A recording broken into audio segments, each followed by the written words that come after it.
রোগীর মৃত্যুর পর চিকিৎসায় অবহেলার অভিযোগ তুলে শরীয়তপুর সদর হাসপাতালের এক চিকিৎসককে বেদম মারধরের ঘটনা ঘটেছে। গুরুতর আহত অবস্থায় ওই চিকিৎসককে এয়ার অ্যাম্বুলেন্সে ঢাকায় পাঠানো হয়েছে। এই ঘটনায় দুইজনকে আটক করেছে পুলিশ। BM ইশরাফিলের তথ্য, মিলন খানের ছবিতে রিপোর্ট।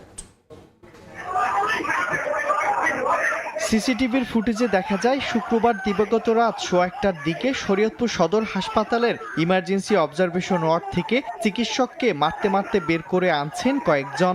আরও কয়েকটি ফুটেজে দেখা গেছে হাসপাতালের কর্মচারী ও আনসার সদস্যদেরও মারধর করছেন হামলাকারীরা।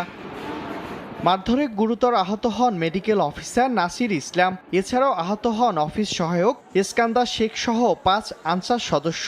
চিকিৎসক নাসির ইসলামকে উন্নত চিকিৎসার জন্য শনিবার এয়ার অ্যাম্বুলেন্সে ঢাকা মেডিকেলে পাঠানো হয়েছে।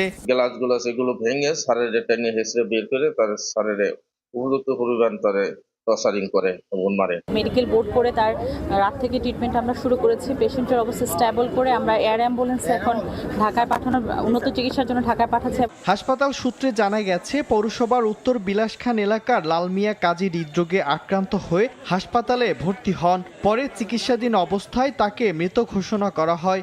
এরপর চিকিৎসার অবহেলার অভিযোগ তুলে তার স্বজনসহ 30 থেকে 40 জন চিকিৎসক নাসির ইসলামকে মারধর করেন। ইতিমধ্যে আমরা আসামিদের শনাক্ত করেছি এবং এই ঘটনার যে উস্কানিদাতা তাকে আমরা রাতে আমাদের অফিসার ইনচার্জ পালং থানা, তিনি নিজে ঘটনাস্থলে ছিলেন, সেখান থেকে তাকে গ্রেফতার করা হয়। আমি একটাই কথা বলেছি প্রশাসনের লোকে, যে সাধারণ নিরাপদ লোক যাতে কোনো ক্ষতিগ্রস্ত না হয়।